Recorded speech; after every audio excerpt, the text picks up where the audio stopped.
ইন্নাল হামদুলিল্লাহ ওয়াসসালাতু ওয়াসসালামু আলা রাসূলিল্লাহ আম্মা বাদ। আরবের মুশরিকদের কথা দিয়ে শুরু করছি। মহান আল্লাহ তাআলা কোরআন মাজিদে আরবের মুশরিকদের একটি অবস্থা তুলে ধরেছেন। আরবের মুশরিকদের রীতি ছিল বড় আজব।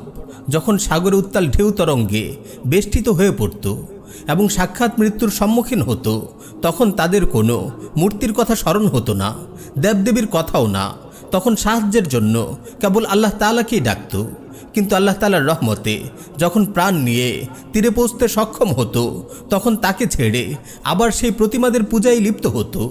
তাদের এই বিপরীতমুখী অবস্থা সম্পর্কে মহান আল্লাহ তাআলা বলেন, ফাইযা রাকিবু ফিল ফুলকি দাউল্লাহ মুখলিসিনা লাহুদ্দিন ফালাম্মা নাজ্জাহুম ইলাল বাররি ইযা হুম ইউশরিকুন। তারা যখন নৌকায় চড়ে তখন তারা আল্লাহকে ডাকে তার আনুগত্যে একনিষ্ঠ হয়ে, তারপর তাদেরকে উদ্ধার করে যখন স্থলে নিয়ে আসেন অমনি তারা শিরকে লিপ্ত হয়ে পড়ে। অন্যত্র তিনি আরও বলেন, وَإِذَا غَشِيَهُمْ مَوْجٌ كَالظُّلَلِ دَعَوُا اللَّهَ مُخْلِصِينَ لَهُ الدِّينَ فَلَمَّا نَجَّاهُمْ إِلَى الْبَرِّ فَمِنْهُمْ مُقْتَصِدٌ وَمَا يَجْحَدُ بِآيَاتِنَا إِلَّا كُلُّ خَتَّارٍ كَفُورٍ। উত্তাল ঢেউ তরঙ্গ যখন মেঘচ্ছায়ার মতো তাদেরকে আচ্ছন্ন করে, তখন তারা আল্লাহকে ডাকে ভক্তি বিশ্বাসকে তারই জন্য খালেস করে। অতঃপর তিনি যখন তাদেরকে উদ্ধার করে স্থলে নিয়ে আসেন, তখন তাদের কিছু সংখ্যক সরল পথে থাকে, অবশিষ্ট সকলে পুনরায় শিরকে লিপ্ত হয়। প্রত্যেক এমন লোকই কেবল আমার আয়াতসমূহ অস্বীকার করে, যারা ঘোর বিশ্বাসঘাতক, চরম অকৃতজ্ঞ। প্রিয় মুসলিম ভাই ও বোন, আজকে আমাদের সমাজের মানুষের অবস্থাও যেন আরবের মুশরিকদের মতো অদ্ভুত হয়ে আছে। আমরা প্রচণ্ড বিপদের সময় গভীরভাবে ইসলামকে আঁকড়ে ধরি, আল্লাহকে ডাকি এবং আল্লাহকে একমাত্র উদ্ধারকারী হিসেবে বিশ্বাস করে তার কাছেই বিনীত হই। আন্দোলনের সময় আমরা দেখেছি মানুষ কত স্বতঃস্ফূর্তভাবে শহীদ, শাহাদাত শব্দগুলো উচ্চারণ করেছে, আল্লাহর কাছে শাহাদাতের তামান্না ব্যক্ত করেছে, নামাজ, দোয়া, তাহাজ্জুদ ইত্যাদির মাধ্যমে আল্লাহর কাছে এই স্বৈরাচার থেকে মুক্তি চেয়েছে, বিজয়ের জন্য প্রার্থনা করেছে। সকলে মিলে ঈমানে এমন এক আবহ তৈরি করেছে, কেমন যেন মানুষ একমাত্র আল্লাহর দাসত্বকেই মেনে নিয়েছে। একই অবস্থা আমরা দেখি প্রাকৃতিক দুর্যোগের সময়। এই বন্যার সময় মানুষ দুহাত তুলে আল্লাহর কাছে সাহায্য চাইছিল। মসজিদের মাইকে ঘোষণা করে করে মানুষ একে অপর থেকে ক্ষমা চেয়ে নিচ্ছিল। সবাই তাওবা ইস্তেগফার করছিল, আল্লাহর দিকে ফিরে আসার ঘোষণা দিচ্ছিল, আবার আল্লাহর জন্য একে অপরের সাহায্যে এগিয়ে আসার আহ্বান জানাচ্ছিল।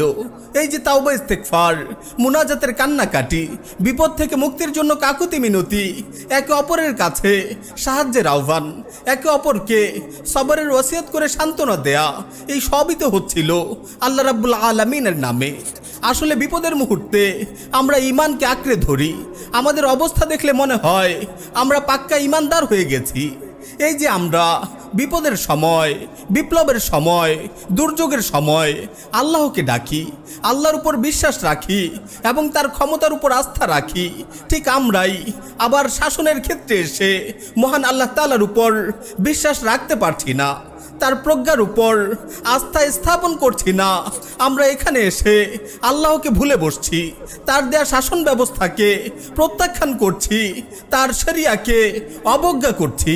শাসনের ক্ষেত্রে এসে আমরা মানুষের তৈরি আইন ও সংবিধানের উপর বিশ্বাস ও আস্থা স্থাপন করছি, মানুষের বানানো শরিয়াকে কামনা করছি। আমরা দুঃসাহসের সাথে একথা বলে বেড়াচ্ছি, ব্যক্তিগতভাবে আমি মুসলিম হলেও শাসনের ক্ষেত্রে আমি আল্লাহর আইন চাই না, শরিয়া চাই না।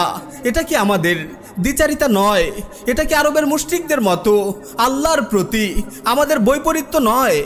যে আল্লাহর ব্যাপারে আমরা বিশ্বাস করছি তিনি প্রকৃতি ও জগৎ পরিচালনা করেন, তিনি বিপদ থেকে উদ্ধার করতে পারেন, জুলুম থেকে মুক্তি দিতে পারেন, তিনি যে কোনো বিপ্লবকে সফল করতে পারেন, সেই আল্লাহর ব্যাপারে আমরা কেন এই বিশ্বাস ও আস্থা রাখতে পারছি না যে প্রকৃত বেষ্টিত মানব সমাজেও তার দেয়া বিধানাবলী আমাদের জন্য সবচেয়ে কল্যাণকর ও উপযোগী হবে এবং তার দেয়া শাসন ব্যবস্থাই মানব সমাজকে যথাযথভাবে পরিচালনা করতে পারবে। তিনিই তো প্রকৃতি সৃষ্টি করেছেন, তিনিই তো মানব সমাজ সৃষ্টি করেছেন, তবে সৃষ্টি জগৎ ও মানব সমাজের কল্যাণ সম্পর্কে তিনি কি সবচেয়ে ভালো অবগত নন?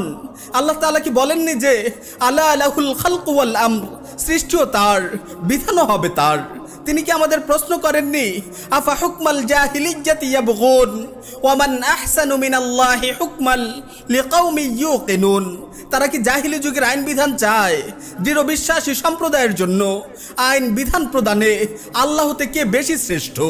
মহান আল্লাহ তাআলার এত সুস্পষ্ট ঘোষণা ও প্রশ্নের পরও কিভাবে আমরা তার দেয়া বিধিবিধানকে পশ্চাতে নিক্ষেপ করছি?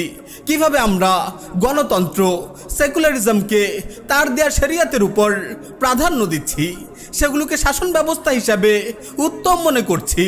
অথচ আল্লাহ তাআলা বলছেন, আমরা যদি প্রকৃতপক্ষে আল্লাহর প্রতি ঈমান আনি তবে আমাদের জন্য তার দেয়া জীবন বিধানই সবচেয়ে উত্তম ও কল্যাণকর হবে। তবে কি আমরা আল্লাহর প্রতি ঈমান রাখি না? প্রিয় মুসলিম উম্মার প্রতি এই প্রশ্ন রেখেই আজকে বিদায় নিচ্ছি, যে প্রশ্ন পবিত্র কোরআনে স্বয়ং আল্লাহ তাআলাই আমাদের দিকে ছুড়ে দিয়েছেন।